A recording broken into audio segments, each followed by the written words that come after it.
go back to your life. As a young boy, you talk about in the book being fatherless and motherless. Let's go to your father first. Who and where is your father? That is a good question because I've never actually had the opportunity to see my father. Never seen a picture. All I have is a name, and my mother kept that firmness about who he was and how it transpired. They're going to have to read that in the book. But what happened overall was that I've never experienced the father concept except through my grandfather. And there's no replacement for father. And that's what we're dealing with. And we found this out in dealing with the alternative school environment because we work with the Little Rock School District, my partner and I. And what we found out is that the numbers don't lie. You have 7 to 8 out of 10 children.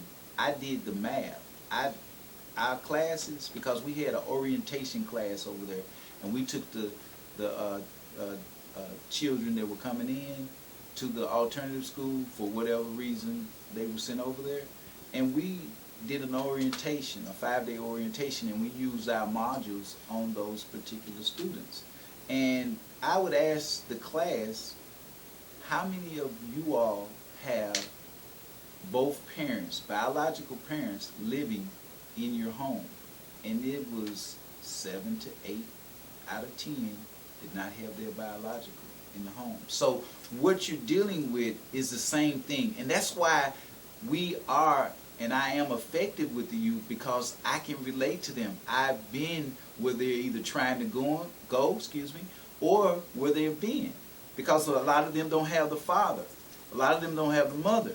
A lot of them don't have any of their parents, grandparents. They are living with some strangers. You know what I'm saying?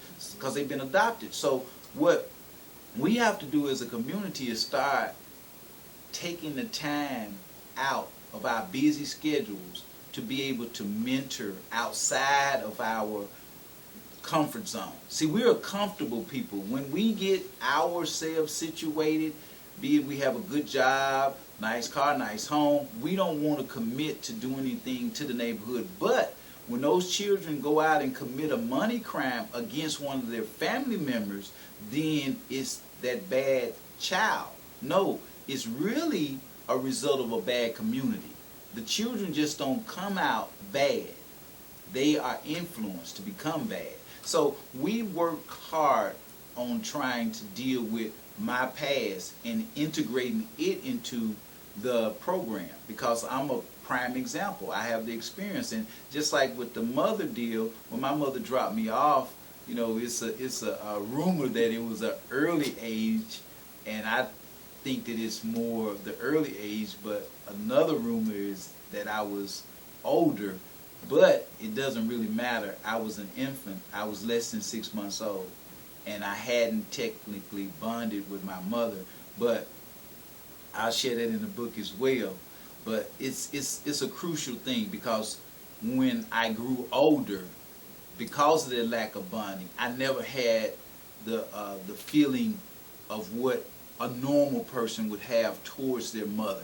And since I'm fatherless at this point, I haven't located him.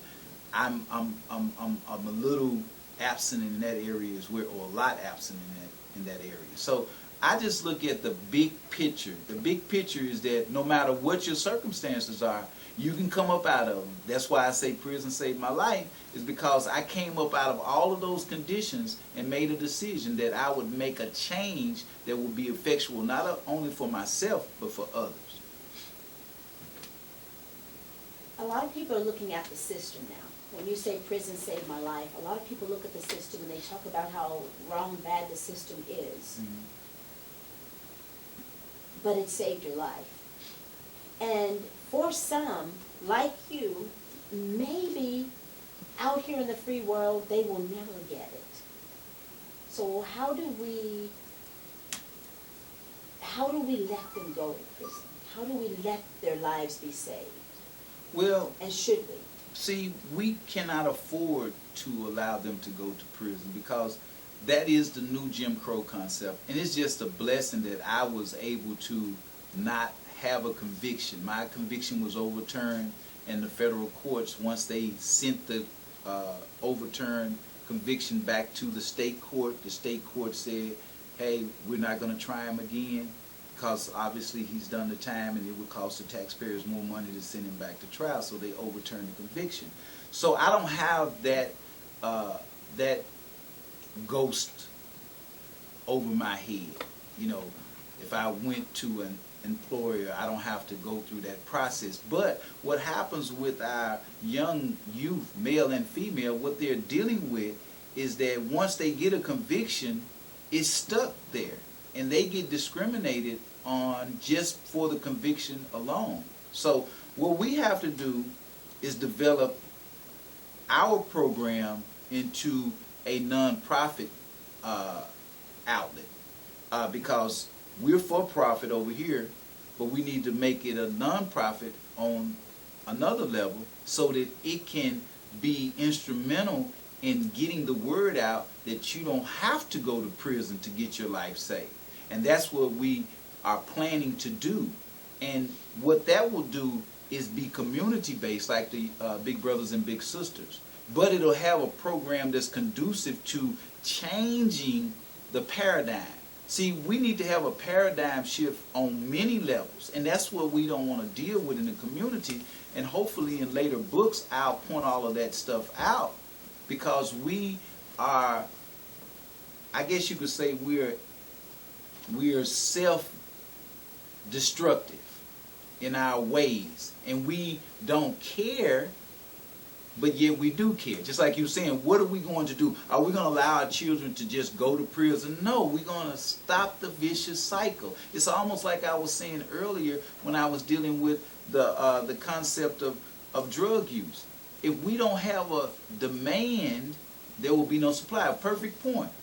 They actually took and said, hey, look, our people are on these hydrocodones, oxycontin, and all those drugs that are opium based.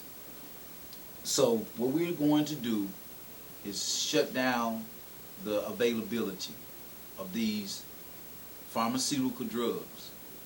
So that's what we got to do. We got to shut down the demand of the use of illicit drugs, just like they did. But we have to do that. We have to say no to allowing our children to get on drugs. We have to say no to allowing the community to get on drugs. And we have to provide outlets. Now, the thing is, we're going to have to start doing for self. The churches, the mosques, the synagogues, they're going to have to start working with the grassroots. And the grassroots are going to have to start working with the people in the community. That's the only way it's going to stop. But until we stop being so, well, so-and-so has a problem, or my neighbor has a problem. No, if we go back to the old adage, love thy neighbor as thyself, we won't say they, we'll say we need to correct this problem. And that's what we're doing. We're not going out to the highways and byways. See, I'm borderline conceptually dealing with the faith-based concept. See,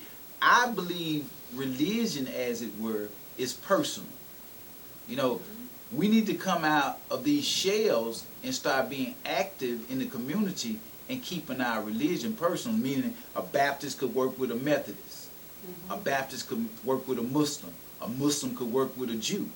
Because we're not caught up in these labels, because we're all black. Because when a person gets shot, they don't ask if they're a Jew, a Christian, or a Muslim. They just shoot him because they're black. He's a criminal. So we have to take and say, we're not going to get caught up in that. And that's going to make the change in our community. Going back to your life for just a second, we were talking about, we know that your father wasn't there and your mother dropped you off at a very early age. It was during that time you talk about in the book of being in Little Rock and connecting with the young men who would eventually go to prison with you. But you connected with one of them, who was Tommy McIntosh. You talk about that personal relationship and what it meant to you throughout your life. Talk a little bit about Tommy. Well, actually, since I didn't have any brothers or sisters to my knowledge, I was the only child by my mother. My uncle was, of course, an uncle, and he was like a brother, but he was older, so it was kind of a conflict of interest as far as our relationship, because he had a child early on, and then he moved in with his wife. So Tommy and I came together, and since we were only like 6 months apart, it was like we were brothers or destined to be brothers. So we adopted each other, and we started what we call hanging out. And at that point, since his uncle used to live with us, we used to hang out, and we started hanging out, and I started spending the night over to their home, and he would come over and spend the night, and so we connected. And as we grew older, we just connected, and whatever we did it together. And then as the drug culture came about, we started dibbling and dabbling in drugs, because we started out actually with marijuana, because cocaine was not a drug that was readily available, and I guess you could say it wasn't a demand for it. So we were selling marijuana at first. And Tommy basically was not the bad guy in the deal, nor was I, but I was the one that had all the city, as they would say in the South, I was the city slicker.